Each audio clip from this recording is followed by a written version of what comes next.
It is in this quite special sense that man is the term and the end of evolution. Life, we have said, transcends finality as it transcends the other categories.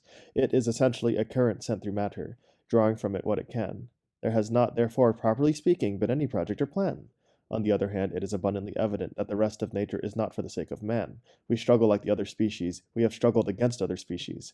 Moreover, if the evolution of life had encountered other accidents in its course, if thereby the current of life had been otherwise divided, we should have been, physically and morally, far different from what we are. For these various reasons, it would be wrong to regard humanity, such as we have it before our eyes, as prefigured in the evolutionary movement. It cannot even be said to be the outcome of the whole of evolution, for evolution has been accomplished on several divergent lines, and while the human species is at the end of one of them, other lines have been followed with other species at their end.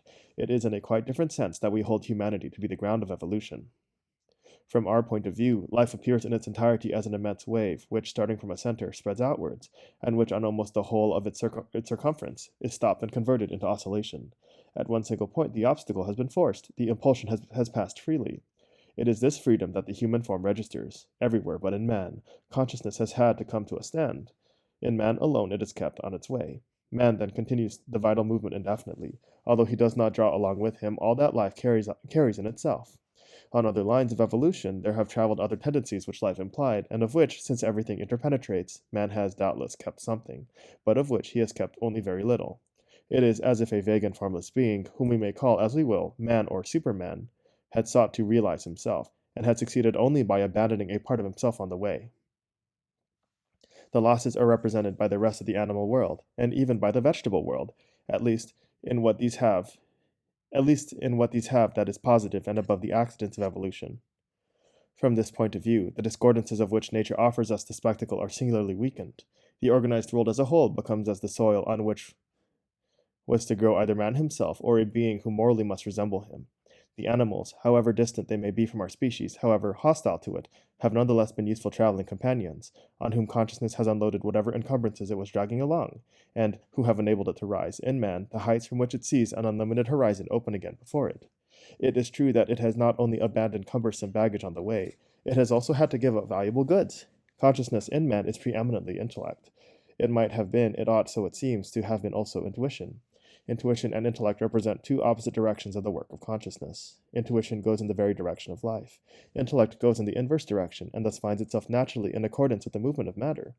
A complete and perfect humanity would be that in which these two forms of conscious activity should attain their full development, and between this humanity and ours, we may conceive any number of possible stages, corresponding to all the degrees imaginable of intelligence and of intuition. In this lies the part of contingency in the mental structure of our species. A different evolution might have led to a humanity either more intellectual still, or more intuitive. In the humanity of which we are a part, intuition is, in fact, almost completely sacrificed to intellect. It seems that to conquer matter and to reconquer its own self, consciousness has had to exhaust the best part of its power. This conquest, in the particular conditions of which it has been accomplished, has required that consciousness should adapt itself to the habits of matter and concentrate all its attention on them, in fact determine itself more especially as intellect. Intuition is there, however, but vague and above all discontinuous. It is a lamp almost extinguished, which glimmers now and then, for a few moments at most, but it glimmers wherever a vital interest is at stake. On our personality, on our liberty, on the place we occupy in the whole of nature, on our origin and perhaps also on our destiny, it throws a light feeble and vacillating, but which none the less pierces the darkness of the night in which the intellect leaves us. These fleeting intuitions, which light up their object only at distant intervals, philosophy ought to seize, first to sustain them, then to expand them, and so unite them together. The more it advances in this work, the more will it perceive that intuition is mind itself, and in a certain sense life itself. The intellect has been cut out of it by a process resembling that which has generated matter. Thus is revealed the unity of the spiritual life. We recognize it only when we place ourselves in intuition, in order to go from intuition to the intellect. For from the intellect we shall never pass to intuition. Philosophy introduces us thus into the spiritual life, and it shows us at the same time the relation of the life of the spirit to that of the body. The great error of the doctrines on the spirit has been the idea that by isolating the spiritual life from all the rest, by suspending it in space as high as possible above the earth, they were placing it beyond attack, as if they were not thereby simply exposing it to be taken as an effect of mirage. Certainly, they are right to listen to conscience when conscience affirms human freedom, but the intellect is there, which says that the cause determines its effect, that like conditions like, that all is repeated and that all is given. They are right to believe in the absolute reality of the person and in his independence toward matter, but science is there, which shows the interdependence of conscious life and cerebral activity.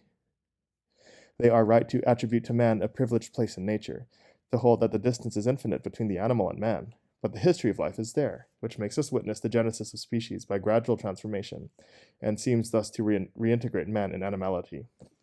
When a strong instinct assures the probability of personal survival, they are right not to close their ears to its voice. But if there exist souls capable of an independent life, whence do they come? When, how, and why do they enter into this body which we see arise, quite naturally, from a mixed cell derived from the bodies of its two parents? All these questions will remain unanswered. A philosophy of intuition will be a negation of science, will be sooner or later swept away by science, if it does not resolve to see the life of the body just where it really is, on the road that leads to the life of the spirit. But it will then no longer have to do with definite living beings. Life as a whole, from the initial impulsion that thrust it into the world, will appear as a wave which rises, and which is opposed by the descending movement of matter. On the greater part of its surface, at different heights, the current is converted by matter into a vortex. At one point alone it passes freely, dragging with it the obstacle which will weigh on its progress but will not stop it. At this point is humanity. It is our privileged situation. On the other hand, this rising wave is consciousness, and, like all consciousness, it includes potentialities without number, which interpenetrate, and to which consequently neither the category of unity nor that of multiplicity is appropriate, made as they both are for inert matter.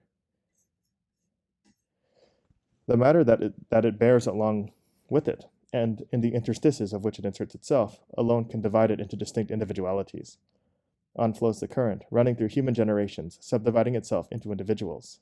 This subdivision was vaguely indicated in it, but could not have been made clear without matter.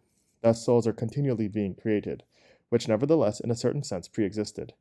They are nothing else than the little rills into which the great river of life divides itself, flowing through the body of humanity.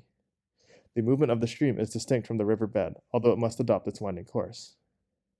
Consciousness is distinct from the organism it animates, although it must undergo its vicissitudes, as the possible actions which a state of consciousness indicates are at every instant beginning to be carried out in the nervous centers. The brain underlies at every instant the motor indications of the state of consciousness, but the interdependency of consciousness and brain is limited to this. The destiny of consciousness is not bound up on that account with the destiny of cerebral matter. Finally, consciousness is essentially free. It is freedom itself, but it cannot pass through matter without settling on it, without adapting itself to it. This adaptation is what we call intellectuality, and to the intellect, turning itself back toward active, that is to say, free consciousness, naturally makes it enter into the conceptual forms into which it is accustomed to see matter fit. It will therefore always perceive freedom in the form of necessity. It will always neglect the part of novelty or of creation inherent in the free act. It will always substitute for action itself an imitation, artificial, approximative, obtained by compounding the old with the old, and the same with the same. Thus, to the eyes of a philosophy that attempts to reabsorb intellect and intuition, many difficulties vanish or become light, but such a doctrine does not only facilitate speculation, it gives us also more power to act and to live. For with it, we feel ourselves no longer isolated in humanity. Humanity no longer seems isolated in the nature that it dominates. As the smallest grain of dust is bound up with our entire solar system, drawn along with it in that undivided moment of descent which is materiality itself, so all organized beings, from the humblest to the highest, from the first origins of life to the time in which we are, and in all places as in all times, do but evidence a single impulsion, the inverse of the movement of matter, and in itself divisible. All the living hold together, and all yield to the same tremendous push. The animal takes its stand on the plant, man bestrides animality, and the whole of humanity, in space and in time, is one immense army galloping beside and before and behind each of us, in an overwhelming charge, able to beat down every resistance and clear the most formidable obstacles, perhaps even in death.